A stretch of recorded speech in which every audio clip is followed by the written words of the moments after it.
Olá a todos, meu nome é Fernando Fernandes, sou médico psiquiatra e palestrante. Aqui você vai ver um trecho da minha participação no Lutz Podcast. Foi uma conversa bastante produtiva e interessante. Se gostar, deixa o seu like e não esquece de se inscrever no canal. Se quiser ver a entrevista completa, link na descrição. Muito obrigado e um bom vídeo para você.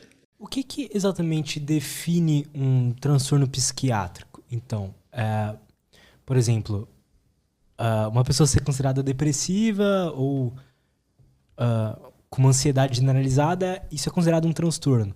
Agora, por exemplo, sei lá, esquizofrenia, psicopatia, outros tipos assim, também são considerados transtornos psiquiátricos? Também.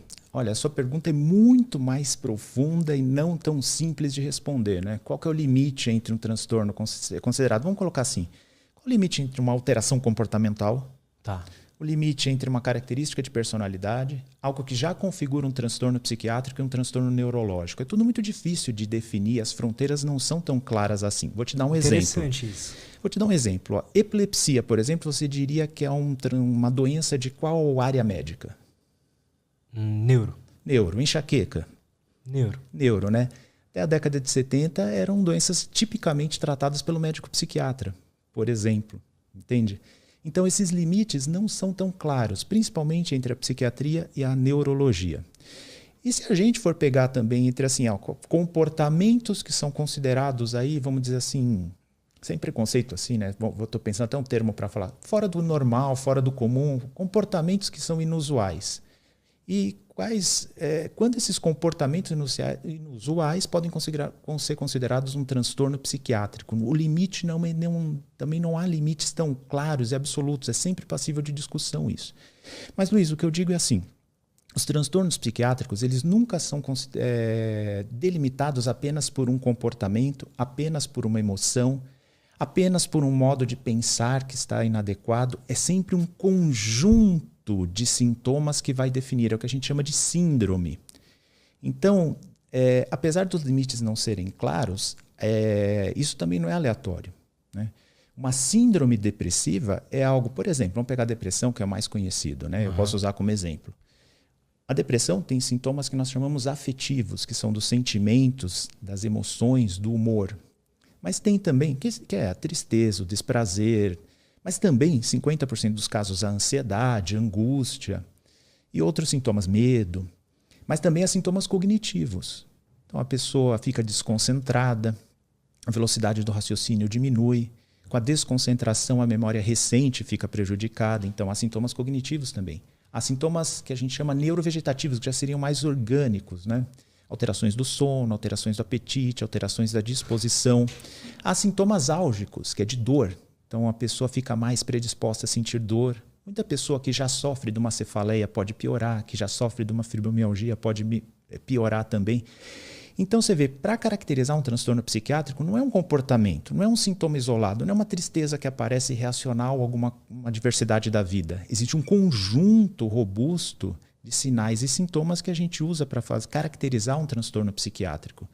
Então, essa é outra confusão que fazem, né? Tem gente que acha assim, e até dá para entender a confusão, fala assim, hoje em dia chamam qualquer tristeza de depressão. Não, quem faz isso está errado. Depressão, como eu falei para vocês, é uma síndrome bem robusta e complexa. E eu diria também que tem algumas outras coisas, Luiz. A validade histórica dos transtornos psiquiátricos, né? Como assim? Isso é bem interessante. O primeiro tratado de medicina, da medicina ocidental, né, que é o Corpus Hipocrático, lá na Grécia Antiga, já trazia 5 transtornos psiquiátricos. E um deles era a depressão, que na época chamava melancolia. Que demais. Interessante. Então é algo que tem uma validade histórica muito grande. Pode ter mudado o nome, pode ter mudado a profundidade de conhecimento sobre a doença, mas assim, o quadro já é descrito há milênios. A mesma coisa para o transtorno bipolar, por exemplo, né? Aliás, no Corpus Hipocrático já tinha um quadro chamado mania. Então tinha a depressão, que era a melancolia, e tinha a mania, que é essa agitação, né? Essa aceleração dos processos psíquicos, que configura o transtorno bipolar. Não imaginavam que se tratava de 2 apresentações de uma mesma doença. Mas na Antiguidade Romana, chegando à Antiguidade Romana, Areteu da Capadócia já falou, olha, eu acho que a melancolia e a mania, quando acontecem na mesma pessoa, a depressão e a aceleração, isso pode ser uma doença só. Então, Quem que era esse Ereteu aí? Areteu da Capadócia era um médico que tinha muita fama em Roma, né, já na transição da antiguidade grega para a antiguidade romana.